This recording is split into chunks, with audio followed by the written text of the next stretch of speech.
They say the heart knows what it wants before the mind catches up. For me, that couldn't have been more wrong, or so I thought.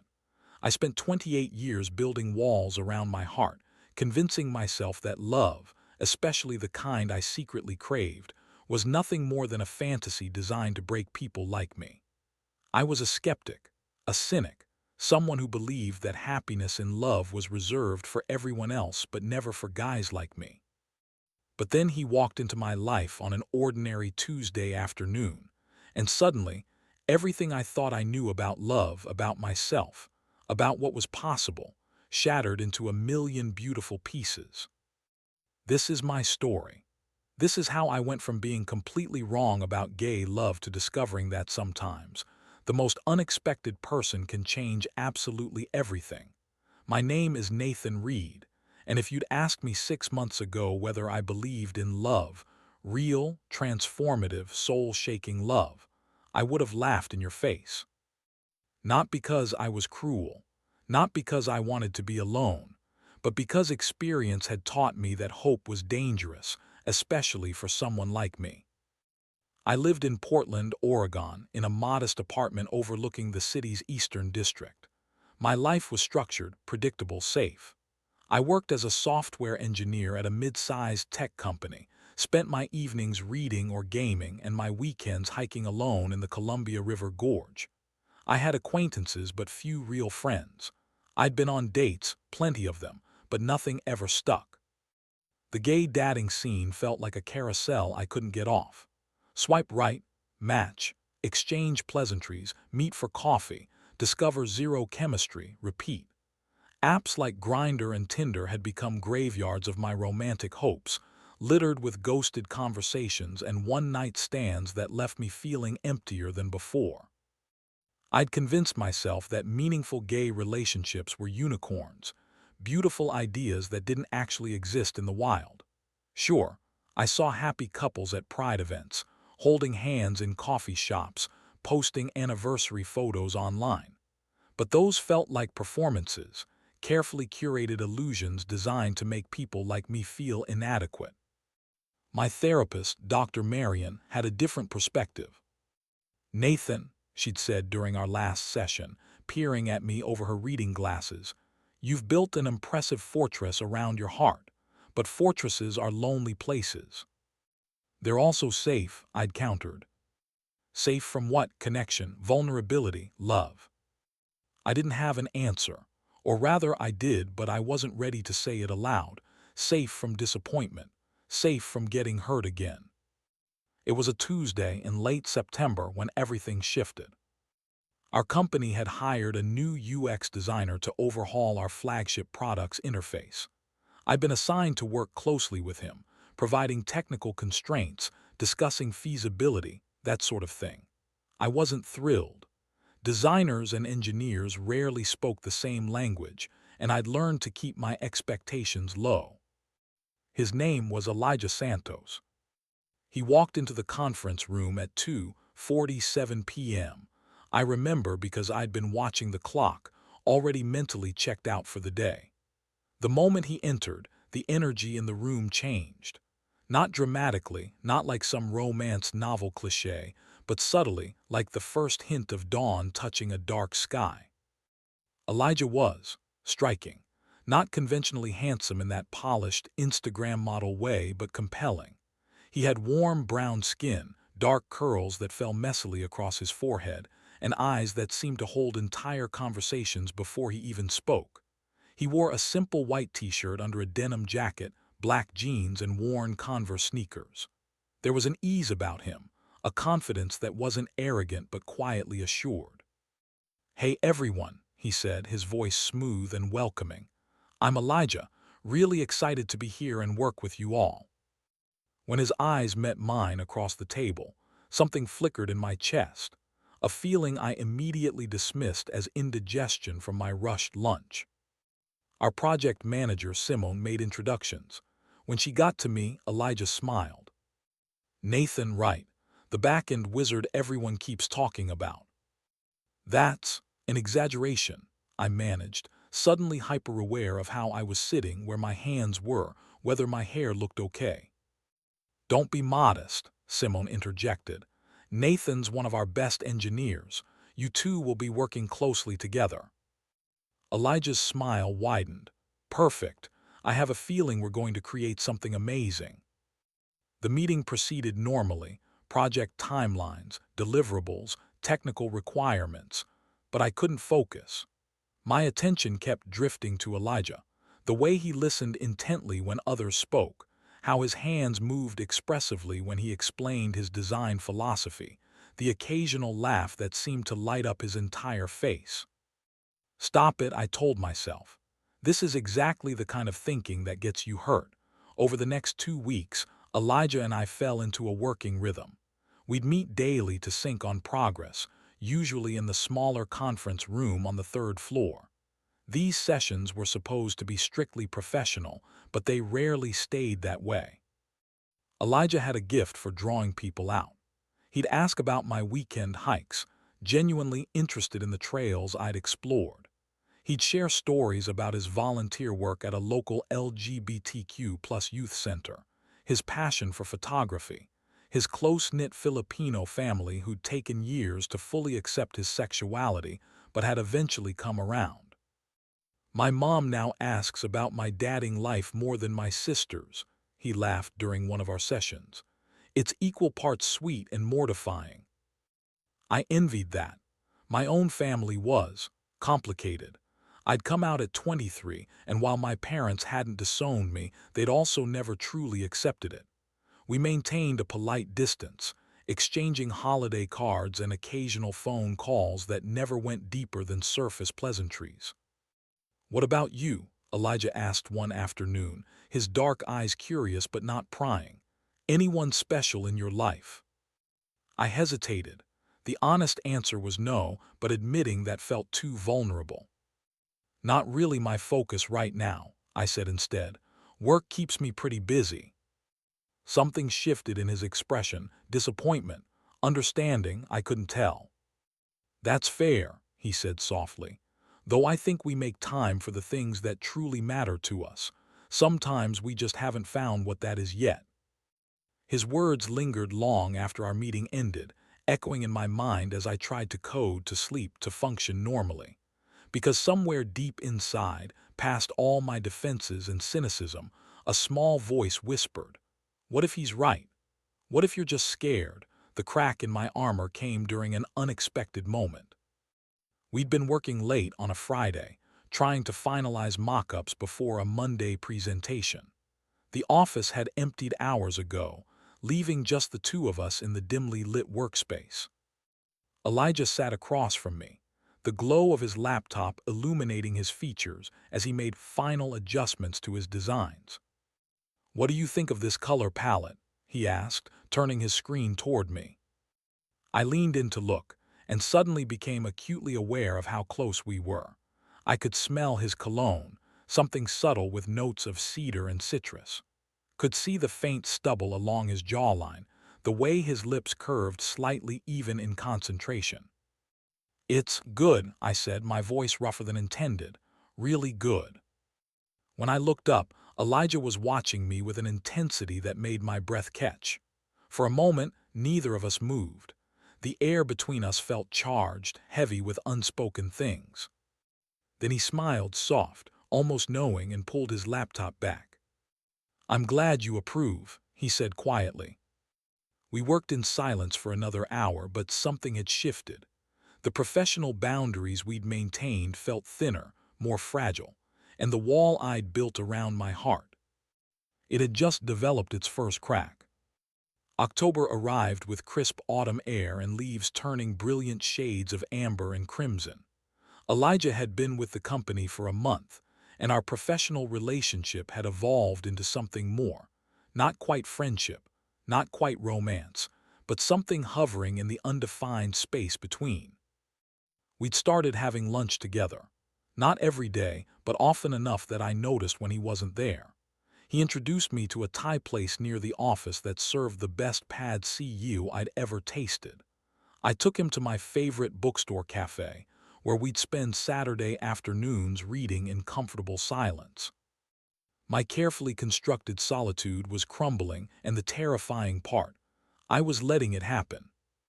You seem different lately, Dr. Marion observed during our Thursday session. Lighter. I shifted in my chair. I've been spending time with someone. Her eyebrows lifted, romantically. No, maybe, I don't know. I ran my hands through my hair, frustrated. We work together, we hang out, but I have no idea what he wants or if he's even interested. Have you considered asking him? The thought alone made my chest tight. What if I'm reading this wrong? What if it ruins everything? Nathan, what if it doesn't? She leaned forward, her expression gentle. You've spent years protecting yourself from potential pain, but you've also protected yourself from potential joy. At some point, you have to decide which risk is worth taking. Company's Halloween party was legendary, an elaborate affair held at a rented warehouse space, complete with themed decorations, open bar, and a costume contest. I normally skip these events, but Elijah had convinced me to go. Come on, he'd pleaded, those expressive eyes impossible to resist. It'll be fun. Besides, I need moral support. I barely know anyone outside our team. I'd relented, though I drew the line at elaborate costumes.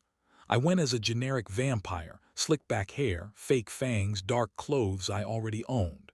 Simple, low-effort, safe. Elijah, however, had gone all out. He arrived as a phoenix, fitted gold and orange bodysuit with incredible handmade wings that shimmered under the warehouse lights, metallic makeup highlighting his cheekbones, his curls adorned with gold leaf.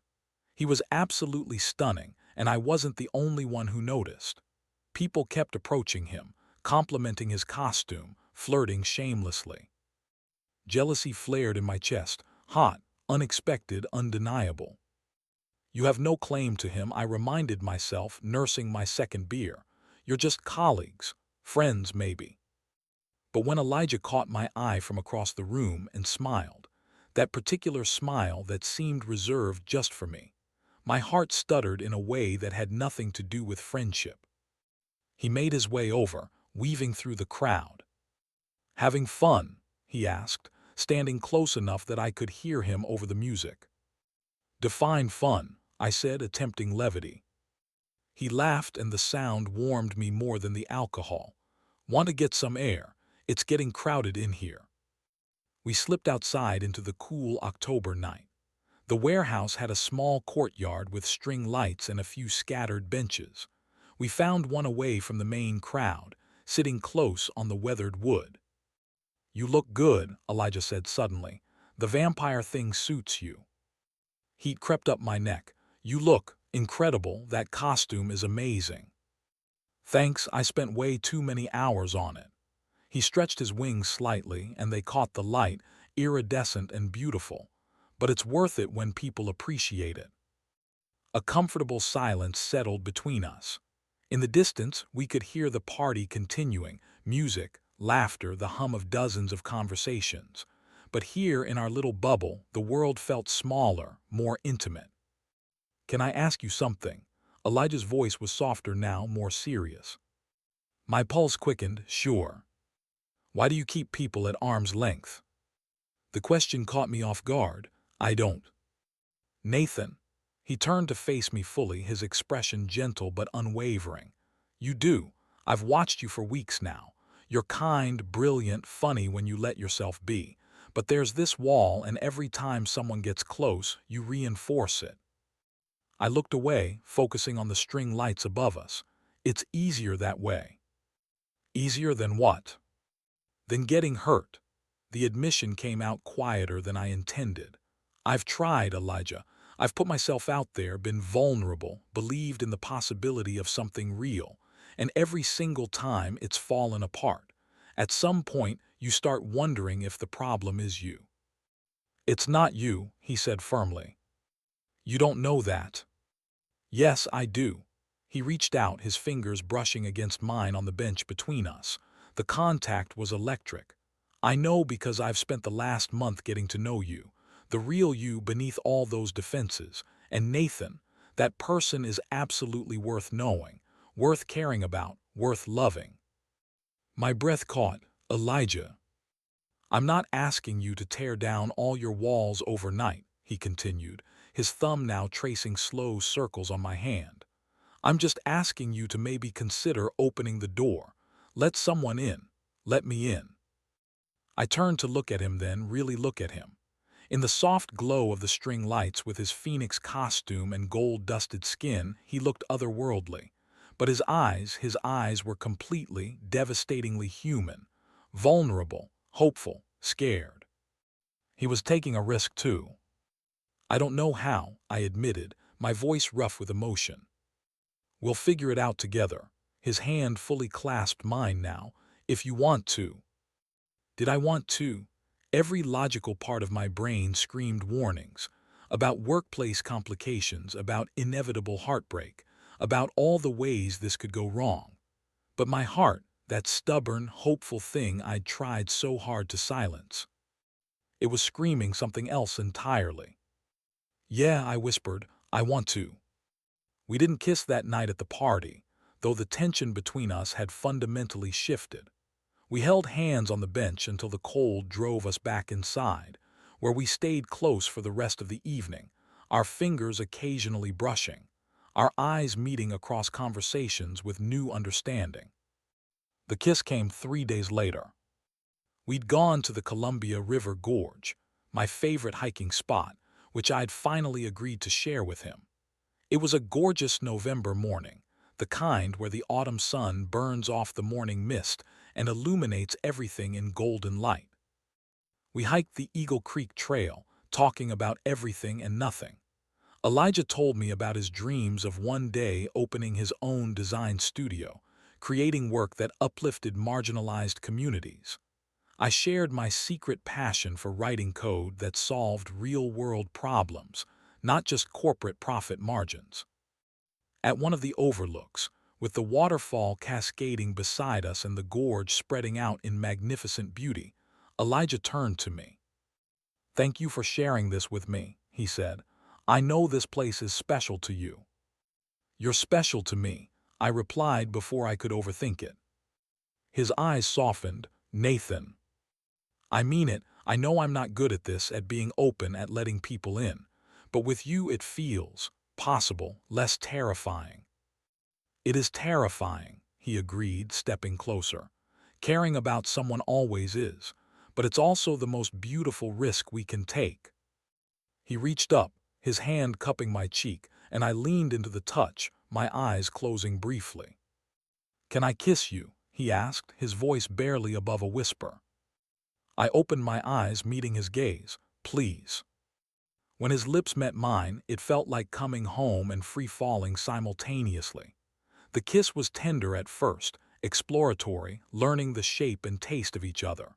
Then it deepened, and I felt years of loneliness, of skepticism, of self-protection begin to dissolve. My hands found his waist, pulling him closer. His fingers threaded through my hair. The waterfall roared beside us, the world continued spinning, but in that moment nothing existed except the two of us and this perfect, terrifying, beautiful connection. When we finally pulled apart, breathless and smiling, Elijah rested his forehead against mine. "Still scared?" he asked. "Absolutely terrified," I admitted, "but also happy, really happy." "Good," he grinned. "Me too." The weeks following our first kiss were a revelation. Elijah and I decided to keep our relationship private at work initially, not because we were ashamed, but because we wanted to protect this fragile, beautiful thing we were building. We needed space to figure out what we were to each other without the weight of office gossip and speculation. Outside of work, though, we were inseparable. He introduced me to his world. Art gallery openings where he knew half the attendees. Volunteer nights at the LGBTQ+ youth center, where his warmth and authenticity made him everyone's favorite mentor. Family dinners with his loud, loving, chaotic Filipino family, who adopted me with the kind of unconditional acceptance I'd never experienced. I showed him my world too. The quiet trails where I'd spent years hiking alone, the bookstore corners where I'd hidden from connection, the small concert venues where I'd go to hear live music and pretend I didn't mind being solo. With Elijah, Nothing felt lonely anymore. But intimacy, real intimacy, required more than shared experiences. It required vulnerability, and that was where I still struggled. Our first real argument happened in mid-December. We'd been together for about 6 weeks, and while things were mostly wonderful, my old patterns kept surfacing. I'd withdraw when conversations got too deep, deflect with humor when Elijah asked how I was really feeling, maintain emotional distance even as our physical intimacy grew. It came to a head one evening at my apartment. We'd planned a quiet night in, cooking dinner together, watching movies, just being close. But I'd had a particularly stressful day at work and a difficult phone call with my mother, who'd made another passive-aggressive comment about my lifestyle choices. Elijah noticed immediately that something was wrong. "Hey," he said gently, setting down the vegetables he'd been chopping. "You okay?" "Fine," I said automatically, not looking up from the pasta I was stirring. "Nathan," he moved closer, "you're not fine, talk to me." "There's nothing to talk about." "So you didn't have that phone call with your mom. You're not upset." I spun to face him, frustration flaring. "How do you know about that?" "Because I can hear, and these walls are thin, and more importantly, because I care about you." "What happened?" "Nothing. Just the usual disappointment that her son isn't who she wanted him to be." Elijah's expression softened with empathy. "I'm sorry, that must really hurt." And there it was, the genuine care, the emotional availability, the willingness to sit with my pain. It terrified me. "I don't need pity," I said, turning back to the stove. "I'm not offering pity, I'm offering support. There's a difference." "I'm handling it." "By shutting me out." His voice carried an edge now. "That's your solution to everything, isn't it? When things get hard, when emotions get complicated, you just retreat." "That's not fair." "Isn't it?" He moved around to face me, forcing eye contact. "Nathan, we've been together for over a month and I still feel like I'm on the outside looking in. You share pieces of yourself, little glimpses, but the moment things get real, you disappear behind that wall again." "Maybe that's just who I am," I said, defensive. "No, it's who you've decided to be because you're scared." His voice was rising now, frustration mixing with hurt. "And I get it. I understand being scared of getting hurt. But you know what? I'm scared too. I'm putting my heart out there, hoping you'll meet me halfway, and you keep pulling back." "I don't know how to be what you want." The words burst out of me, raw and painful. "I don't want you to be anything except honest. I don't need perfect, Nathan. I just need real." Silence filled my small kitchen. The pasta water was boiling over, but neither of us moved to address it. "I had a panic attack today," I finally said, my voice barely above a whisper. "After the call with my mom, at work in the bathroom. It lasted 20 minutes and the whole time I was terrified someone would find me like that, broken, pathetic, unable to breathe." Elijah's expression transformed from frustration to concern. "Nathan, I wanted to call you. God, I wanted to so badly. But I couldn't because what if you realize that this," I gestured at myself, "is who I really am? Someone fundamentally damaged who has panic attacks in bathroom stalls and can't maintain a normal relationship with his own parents and probably isn't capable of the kind of love you deserve." "Stop." Elijah closed the distance between us, his hands framing my face. "Stop doing that. Stop deciding what I deserve or what I can handle. That's not your choice to make." "But—" "No," he was gentle but firm. "I get to decide if I want to be here. I get to choose whether your struggles are too much for me. And Nathan, I choose this. I choose you. Panic attacks, complicated family relationships, emotional walls, all of it." "Why?" The word came out broken. "Because beneath all of that, there's someone extraordinary. Someone kind and brilliant and funny and worth every bit of effort it takes to get close to. Because when you let me in, really in, I see someone beautiful. And I want more of that. More of you." Tears I'd been holding back for hours, maybe years, finally spilled over. Elijah pulled me close, and I buried my face in his shoulder, letting myself break in a way I never had with anyone before. He held me through it, his hands steady on my back, his presence a solid anchor in my storm. When I finally calmed, he pulled back just enough to meet my eyes. "I'm sorry," I said, "for shutting you out, for being scared, for making this harder than it needs to be. I know relationships are new territory for you, real ones, where people stick around. But I need you to try, Nathan. Try to let me in.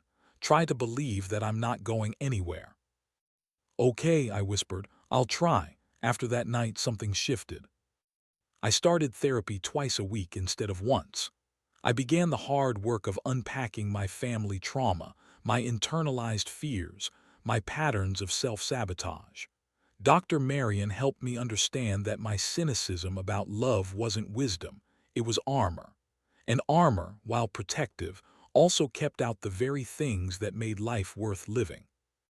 Elijah was patient but also held me accountable. When I started to retreat, he'd gently call me back.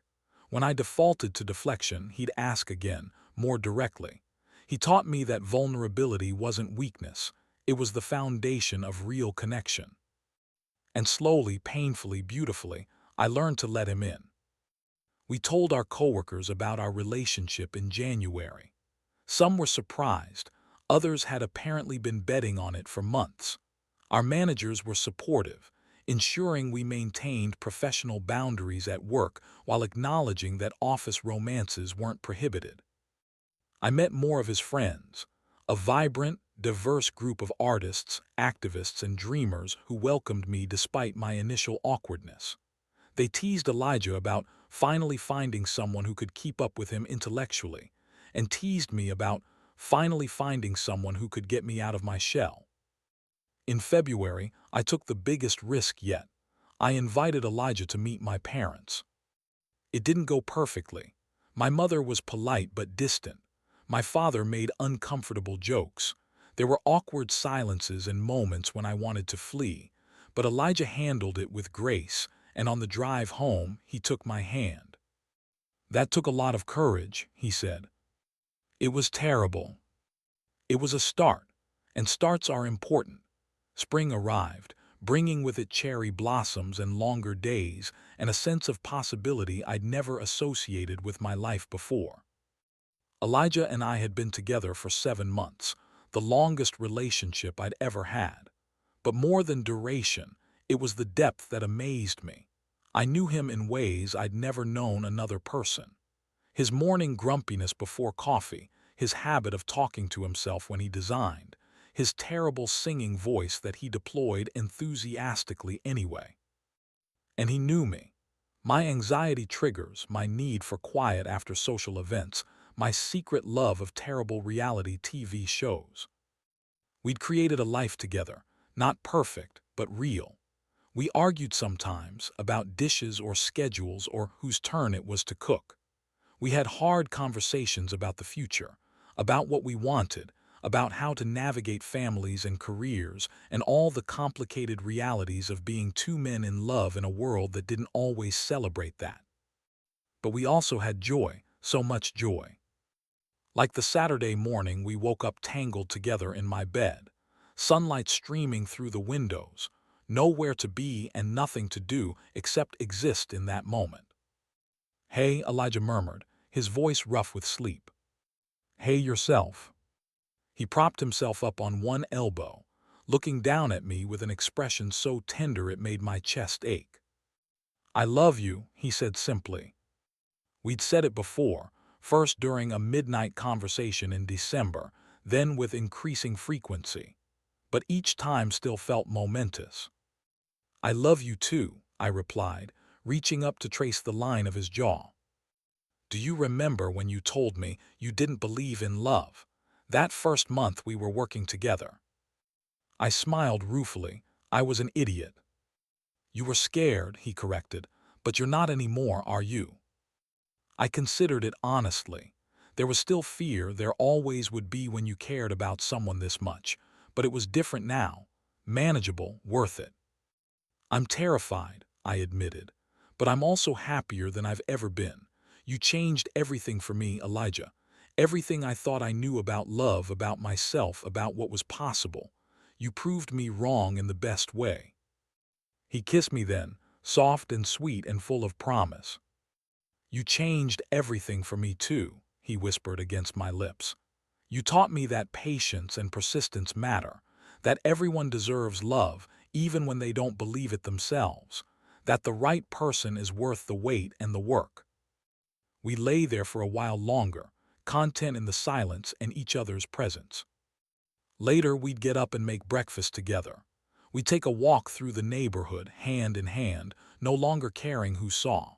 We'd plan our week, discuss a trip we wanted to take, debate which restaurant to try for dinner.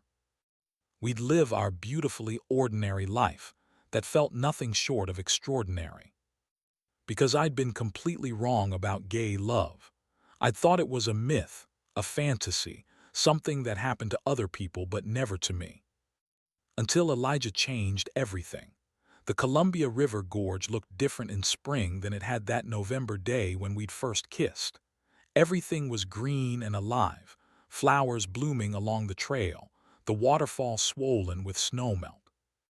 We hiked the familiar path, but this time I wasn't running from loneliness. I was walking toward a future I'd never imagined possible. At the same overlook where we'd shared our first kiss, Elijah stopped. "This spot means something to us," he said, turning to face me.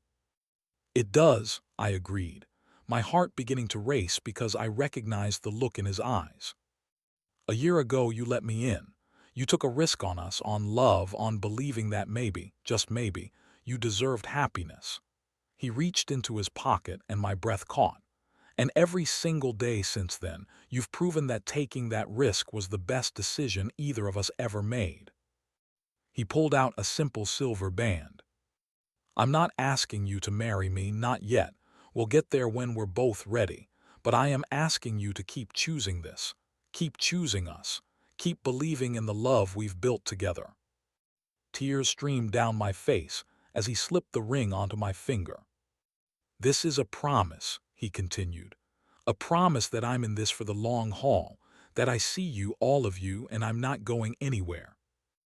I pulled him close, kissing him with everything I had, all the gratitude, all the love, all the joy I'd discovered in the past year. "I was so wrong," I whispered when we pulled apart, "about everything.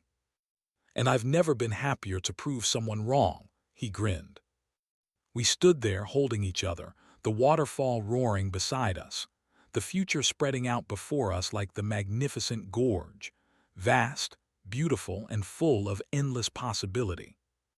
I'd spent 28 years building walls around my heart, convinced that love wasn't meant for me. It took one extraordinary man to prove that sometimes being wrong is the most right thing that can ever happen to you.